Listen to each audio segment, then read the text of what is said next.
CliffCentral.com. It is time for our fourth episode in our series with Grovest. It's all about Section 12J and what you need to know about it. We kick things off with a conversation with the CEO of Grovest, Jeff Miller, to teach you a little bit about Section 12J of the Income Tax Act. And then we heard from Jeff again to talk about whether it's better to invest in a Section 12J instead of taking your money offshore. In our third installment, we got to pick the mind of next generation Section 12J Darren Folds, who is a Meta Capital fund manager. And this month we'll be looking at social impact investing, something which I think is particularly interesting and relevant because it has to do with something which is quite South African in its uniqueness. Section 12J was legislated by the government to encourage South African taxpayers to invest in local companies to receive a 100% tax deduction in the value of their investment. The investor in return receives a Section 12J tax certificate and venture capital shares.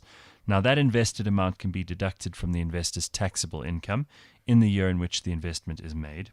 And whether you're interested in setting up, looking for someone to finance or administer your venture capital company, CliffCentral.com has discovered that Grovest could be your innovative Section 12J specialist corporate advisory and finance partner.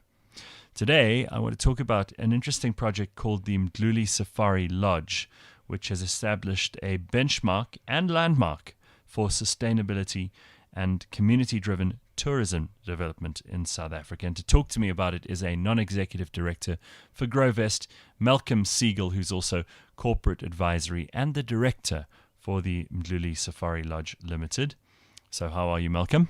Great. All good. Thank you very much. Good. I'm very curious about this project. First of all, how long has it been going? What is the Mdluli Safari Lodge before we get into 12J? Yeah. So, look, it's actually a truly remarkable project. I tell you with some trepidation that I've been working on this project for 22 years. Wow. I started working on this in the end of 1997, early 1998, which would demonstrate to you that it's been quite a complicated journey. But fortunately now the lodge, or first phase of the lodge, is now complete. The first phase is 50 luxury tents with all the ancillary facilities, restaurants, bars, gym, spa, etc., etc. And that will be opening in January. The project is actually it's really special in the context of what this country needs. The history, if I can just spend a minute explaining the history. Please. The Mdluli community lived on land adjacent to Pretoria's Rest Camp, which I'm sure many of your listeners will know, in the Kruger Park, National right? Yeah. Park. Now, in the 1960s, the then apartheid government decided that they wanted to expand the Kruger Park, push the borders to the west.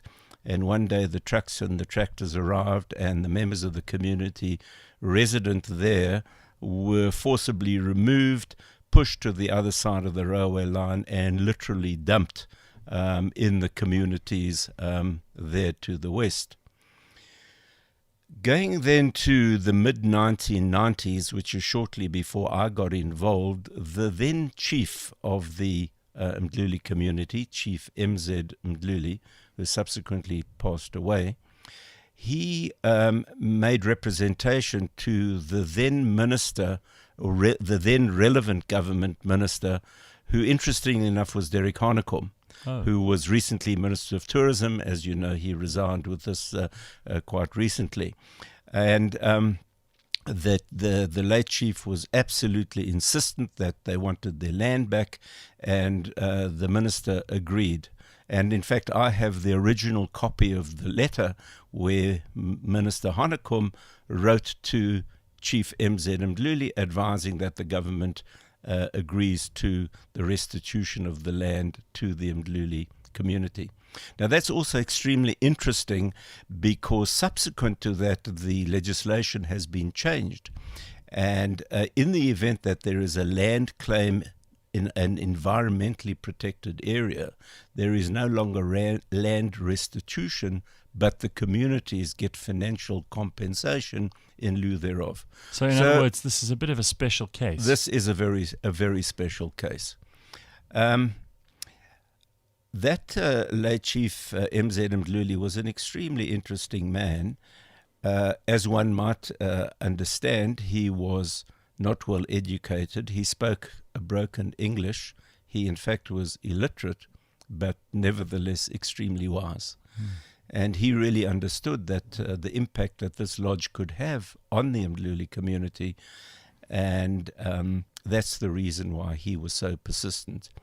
His eldest son, now Chief M.I. Mdluli, he has continued to walk the road in his father's footsteps and has been persistent and working together ourselves with the Mdluli community in partnership, have been successful in developing, funding, and now recently building the first phase of the lodge. So it really is a 50-50 partnership between this community and private investors.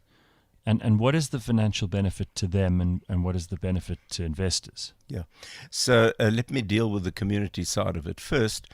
The community viewed purely from the financial perspective, and I would stress that the benefits are way beyond the pure financial perspective. Yeah. But in the first instance, the community gets a bed levy per guest per night. They get a monthly rental for their land, and they then get 50% of the profits of the lodge. So that is extremely beneficial. The investors in the 12J, on the other hand, are also looking for attractive returns.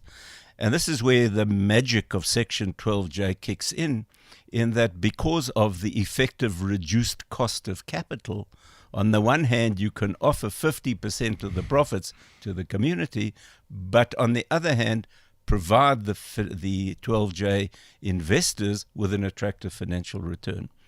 Gareth, we then did something which is really extremely interesting and innovative and disruptive in the leisure industry in South Africa, and I think we will see a lot more of this.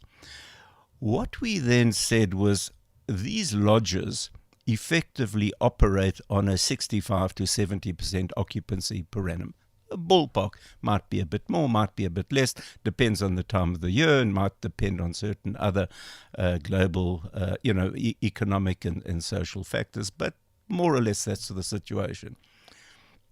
By definition, then, you've got somewhere between 25 and 30% of your beds which are unoccupied on average throughout the year.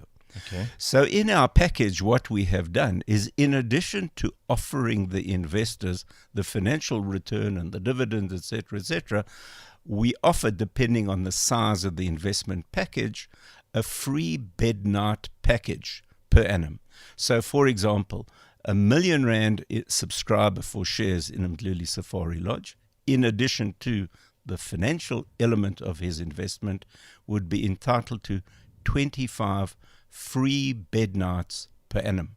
Fantastic. And a bed night includes dinner, bed, breakfast, and one game drive activity. It could be if you want to go out on a vehicle with a ranger, or it could be a game walk, depending on your preference. It's a bit of a virtuous circle in that the investors then also get to see what's happening with their investment firsthand and get to have a bit of a break.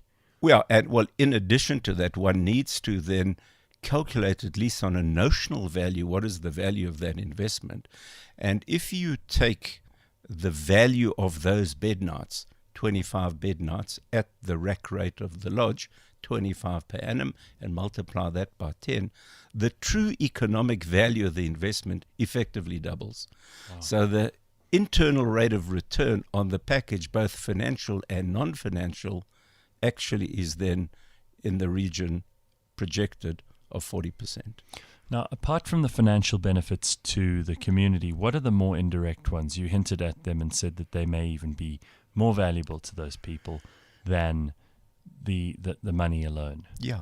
So, I mean, in the first instance, obviously, there's the job creation. And through this first phase of construction, there have been anywhere between 100 and 130 community workers on the site. One of the terms of the agreement which we entered into with the Mdluli community is that we would use Mdluli community workers wherever they were available and reasonably skilled. And there's not a huge amount of employment in that area. There's not a lot of development going on. It's mostly quite rural. It's desperately poor. The unemployment in the region is around about 60%. Wow. So this That's a really lifeline. is massive. In addition to that, now that the construction, or at least the construction of phase 1 is completed, the operating staff of the lodge has been employed, and there are 80 employees to operate the lodge, who will be there obviously on a permanent basis.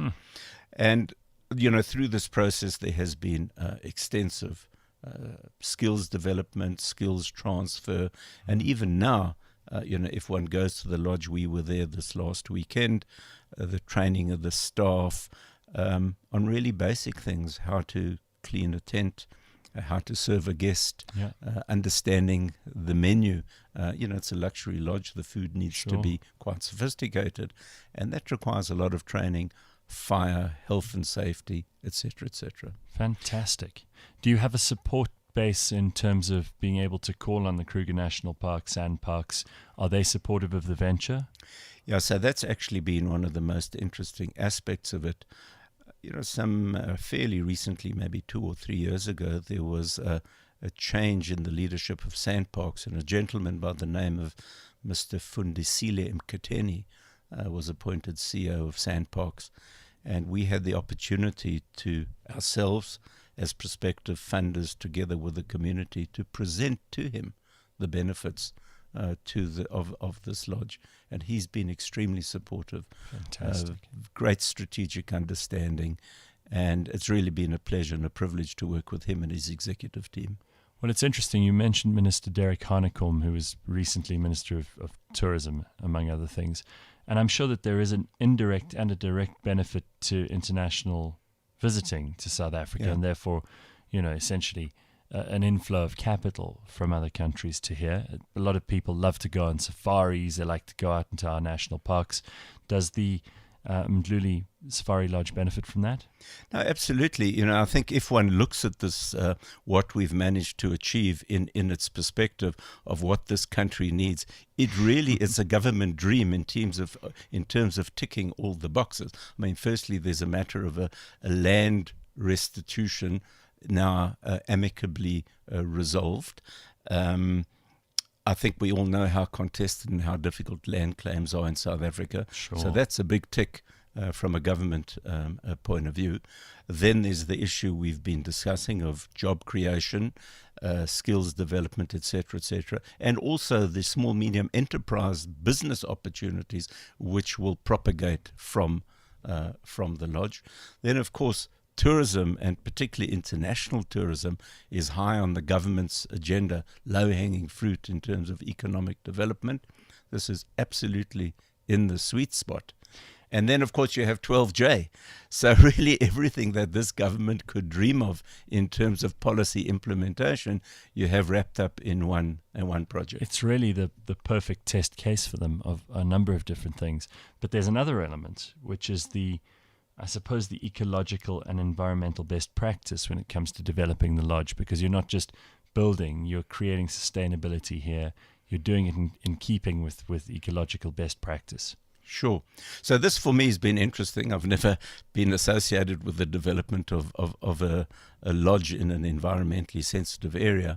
And one of the great learnings actually is the degree of sophistication of the legislation, but not only that, the application and the implementation of that legislation, both from the point of view of the Kruger National Park, from their it's within their immediate neighborhood, but also the obligation to appoint an environmental officer who visits the site on a regular basis, satisfies himself that everything is being done in accordance with the plans which were tabled with the authorities, and the way the plan has been evolved. And this is one of the reasons why it's a tent, and I stress a very luxurious tent, but one of the reasons it's a tent is that it should be ecologically quite sensitive and a soft footprint on the land. Which clearly these are. So, in respect of that and all issues such as water, sewage, electricity, building materials, construction methods,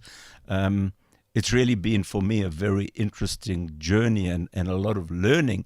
And as I said, really impressive to see how effectively implemented this legislation is. I think we all know that unfortunately all too often the government has good intentions with the legislation, but its application and implementation might leave something to be desired, whereas really this has been absolutely fantastic to see. How often do you get to go? As often as possible. Well, lovely, yeah. Look, at the end of the day, it's a business venture, and we got to deliver returns to the investors. But it's really been a privilege and a joy, and to work with the community and to develop a rapport and an understanding, sitting in a boardroom with leadership of the community and dealing with issues of finance and cash flows and corporate governance. It's been a fantastic journey and great learning on both sides, and very humbling to, we corporate financiers from Sandton, and one's mindset may be, well, we know it all, but actually there's a different wisdom there, which is really a joy to behold and to learn from. Well, congratulations on creating what really is an amazing test of so many different things, all working in close quarters and everything kind of cohesively moving forward together.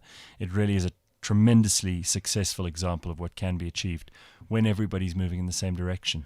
Yeah, no, absolutely. And perhaps if I can, one last commercial is that the last subscription of capital for the lodge is now open and available. If interested parties would like to go onto the website mdlulisafarilodge.coza, and there's obviously the two alternatives. If you're interested in booking at the lodge, the website will take you in that direction, but if you're interested in investing, the website will take you in a different direction, or perhaps if you'd like to do both. Thank you very much. Thank you so much, Malcolm. My pleasure.